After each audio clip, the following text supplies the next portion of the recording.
Pemirsa, di provinsi yang paling ketat kontestasinya, Partai Gerindra justru mendukung kader dari partai lain untuk maju di Pilgub Jakarta dan hanya akan mendorong kadernya sebagai calon wakil gubernur Jakarta.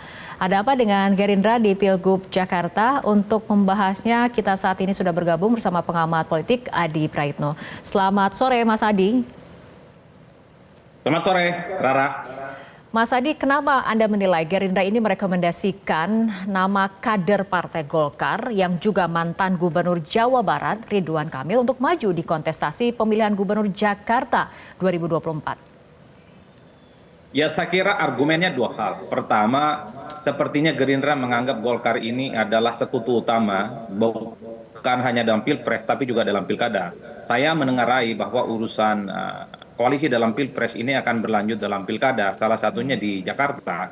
Jadi sebenarnya tidak mengherankan kalau Gerindra memutuskan untuk mengusung Ridwan Kamil di Jakarta, yang notabene-nya bukan kader dari Gerindra. Yang kedua, sepertinya Gerindra cukup realistis bahwa salah satu nama yang cukup populer, memiliki elektabilitas dan popularitas cukup menjulang di Jakarta adalah Ridwan Kamil. Dalam konteks inilah sepertinya cukup rasional kalau kemudian Gerindra itu diusung, tentu dengan harapan bahwa yang bisa mendampingi Ridwan Kamil nanti adalah Gerindra. Ini kan semacam proposal tawaran politik yang coba untuk disampaikan Gerindra kepada Golkar.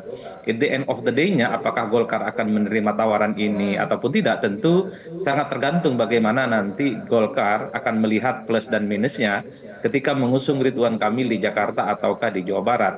Apalagi misalnya pada saat yang bersamaan, bukan tidak mungkin yang akan dihadapi oleh Ridwan Kamil nantinya itu adalah nama besar juga, namanya Anies Baswedan, yang belakangan ini misalnya santer dikaitkan dengan soal kemungkinannya maju di Jakarta. Kemungkinan diusung oleh PDIP, kemungkinan diusung oleh Nasdem, PKS juga tertarik, termasuk juga PKB. Bahkan ada klaim dari PKB, Anies secara resmi sudah mendaftarkan diri ya untuk maju di Jakarta melalui PKB.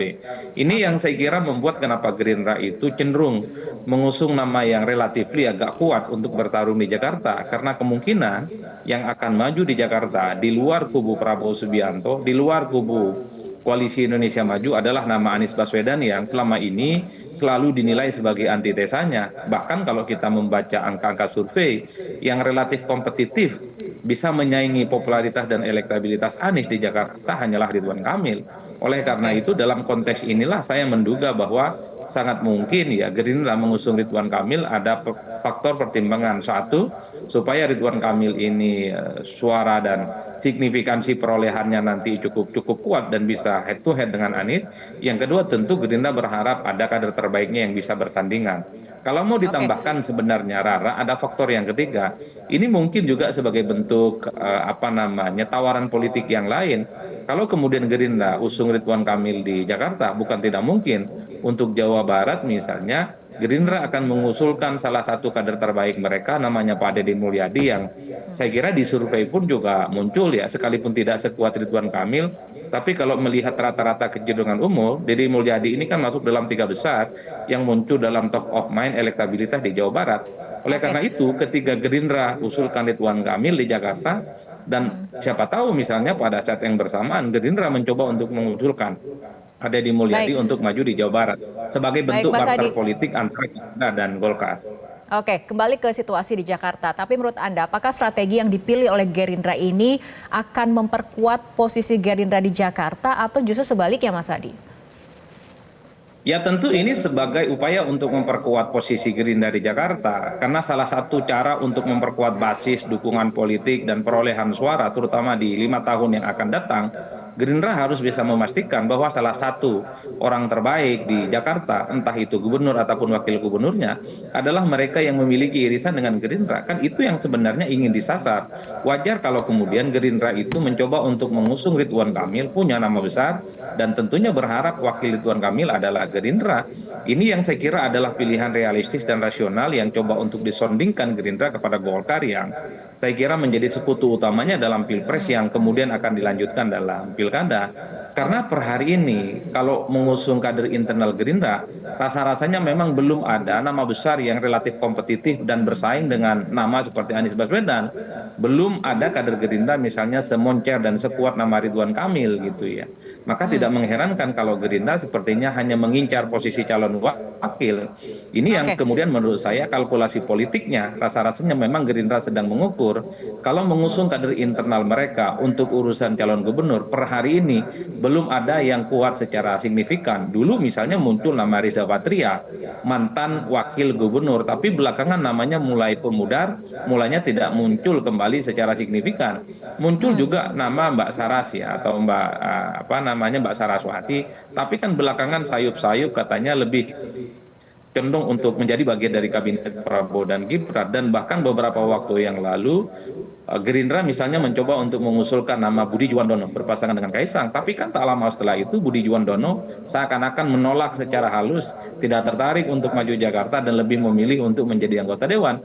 Dalam oke. konteks itulah sepertinya memang Gerindra sangat kesulitan ya untuk memunculkan kader-kader terbaik mereka yang punya Oke, nilai jual tentu saja, yang relatif baik. kompetitif bersaing dengan nama-nama besar. Makanya tidak mengherankan kalau yang dimunculkan itu adalah kader Golkar dan harapannya yang menjadi wakil adalah Gerindra. Ini yang saya sebut Oke. sebagai win-win solution karena Gerindra kan sudah membantah, sangat tidak tertarik misalnya untuk mengusung Anies Baswedan ketika dimintai keterangan misalnya oleh berbagai awak media terkait dengan Baik. pernyataan Kaisang yang tertarik untuk mengusung Anies Baswedan. Gerindra mengatakan tidak tertarik. Itu artinya Oke. wajar kalau kemudian Gerindra lebih memilih Ridwan Kamil ketimbang Oke, nama yang baik Mas lainnya. Adi. Oke, Gerindra merekomendasikan kader Golkar untuk maju di Pilgub Jakarta. Namun kan Golkar sejauh ini memilih Ridwan Kamil untuk bertarung di Pilkada Jawa Barat karena mempertimbangkan hasil survei. Walaupun kemudian keputusannya mungkin saja bisa berubah. Tapi apakah mungkin Golkar merelakan Ridwan Kamil maju di Pilkada Jakarta? Tentu saat ini Golkar itu terjebak pada satu dilema yang tidak mudah. Apapun judulnya, Ridwan Kamil itu kalau mau aman, mau main tipis-tipis misalnya tidak terlampau membutuhkan kerja keras, ya tentu Golkar cukup menjadikan Ridwan Kamil sebagai kandidat gubernur di Jawa Barat untuk yang kedua kalinya. Karena dalam beberapa simulasi survei yang kita lakukan, siapapun nama di luar Ridwan Kamil berhadapan-hadapan dengan Ridwan Kamil itu sulit untuk memenangkan pertarungan. Itu artinya relatifly memenangkan pertarungan di Jawa Barat bagi Golkar itu gampang jika mengusung Ridwan Kamil. Tapi kalau kemudian misalnya tawaran ini dilewatkan begitu saja karena ada faktor penting, apapun judulnya, Gerindra ini adalah pemenang Pilpres di 2024. Ini tentu bukan hal yang mudah sebenarnya bagi Golkar untuk menolak ya, karena pasti ada irisan bagaimana hubungan antara Golkar dan Gerindra, karena ini disampaikan secara terbuka, proposalnya sudah disampaikan gitu ya, bahwa Gerindra sudah merekomendasikan Ridwan Kamil untuk maju di Jakarta. Ini yang saya sebut bahwa apapun judulnya, Golkar itu sepertinya ya mungkin sangat dilematis kalau tidak memilih untuk mengikuti Gerindra misalnya. Ini dikhawatirkan akan merusak dalam tanda kutip suasana harmonis yang sudah terbangun lama antara Gerindra dan Golkar. Tapi pada saat yang bersamaan, kalau Ridwan Kamil diusung di Jakarta, pengganti Ridwan Kamil untuk maju di Jawa Barat per hari ini belum ada nama-nama yang muncul secara signifikan. Wajar kalau kemudian Aceh Hasan Sadili, Ketua DPD Golkar Jawa Barat, jawabannya kan sangat dilematis.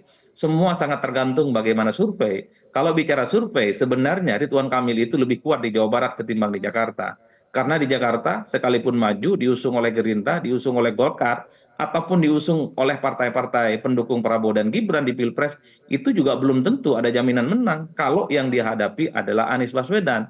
Beda ceritanya, kalau yang dihadapi itu bukan Anies Baswedan, maka RK sangat mungkin akan memenangkan pertarungan di Jakarta. Ini yang saya kira kalau bicara tentang suasana hati dan kebatinan Golkar pada hari ini, tentu tidak buru-buru untuk segera memutuskan apakah RK di Jawa Barat ataukah RK di Jakarta sesuai dengan rekomendasi dan proposal yang diajukan oleh Gerindra.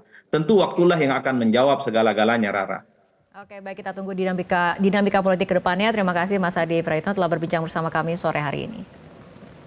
Jelajahi cara baru mendapatkan informasi. Download Metro TV Extend sekarang.